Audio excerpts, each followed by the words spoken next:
pleasure to welcome you here today to our 5th annual North Carolina College Media Association. I'm Monica Hill. I'm with North Carolina Scholastic Media Association, and it's wonderful to watch this association grow each year. This is our largest group yet, and I think we're now at 132 for today's event. Thank you so much for making the journey here. 19 campuses are represented, and to the results we'll be announcing this later today.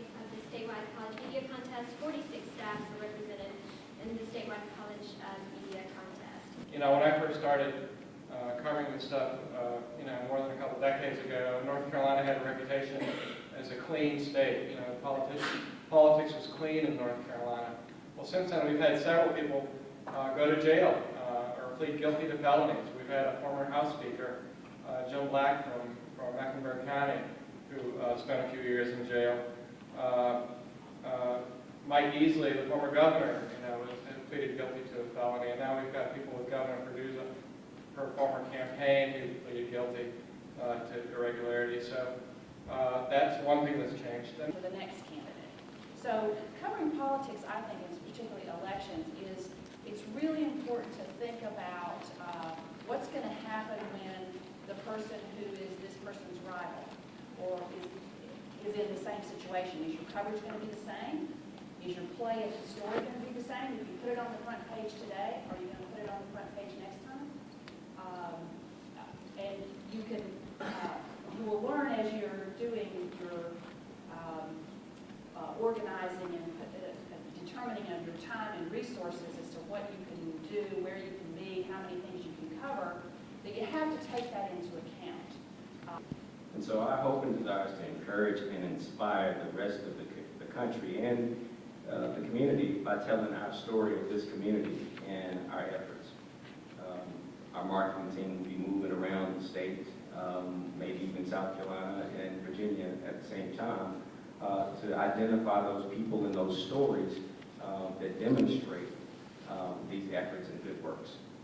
You all talked about how we should cover issues, and there's obviously a polarization effect that's been happening in state, national, local politics. I'm wondering how we can make the story less about the drama and conflict and more about the issues.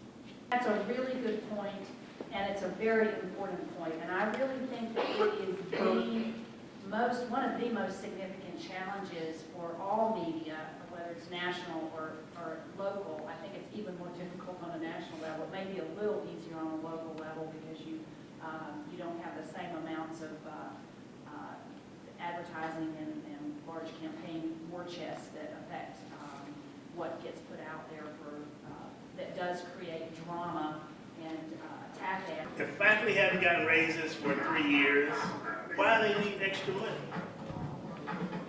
So, whatever extra money they're getting from you, what's the reason for it?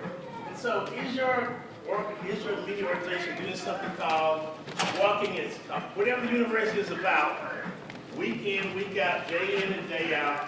So I'm going to try to set up my shot. If I'm shooting a shot in this room, let's say I'm going to do an interview with you. Right? Well, what am I going to do? I'm going to look for light. So here, let's put a little light on her. Good. And now, am I going to shoot her in this corner? No, I'm going to pull her off of this wall. If I have to shoot against this wall, I'm going to make sure that wall is running away. I want to create some sort of feeling of deep space here. I present to you Roxanne Jones.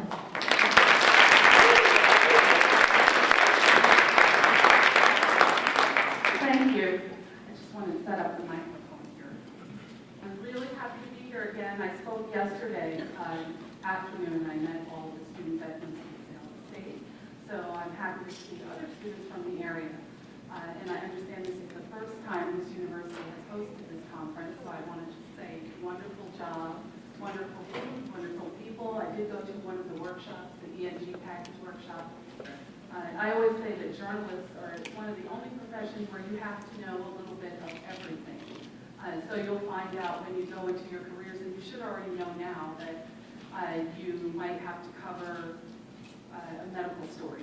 And if you don't take advantage of some of the small leaps of faith that people will take in you by hiring you or giving you a big assignment, then you're really not preparing yourself for success. For long you're on Facebook or Twitter or any place else, you still have to be able to communicate in 149 characters or with a photo or some action, or to tell a story and make people feel something. So if you can't write in 149 characters or 5,000 words as you do in a magazine, or a couple hundred words as you would do in a newspaper, then you can't tell a story. You're not prepared for any of the media platforms that are out there. So the people I hired came from various backgrounds. They were poets, they were film writers, they were economics majors, they were TV people, they were football players, the smart ones. They were, well, don't hire me, though, don't help anybody. But wherever you are, in newspaper it's the same thing. In newspapers, when I was covering city politics, I didn't start in sports, I covered politics in newspapers and local neighborhoods, in cities, so city neighborhoods. The most helpful, the perspective that I got in my job, and I had the tools to be a copy editor, was that I had a broader understanding of different cultures. You know, bring who you are to the newsroom. I come from a Christian and a Muslim family. And that's it. Thank you.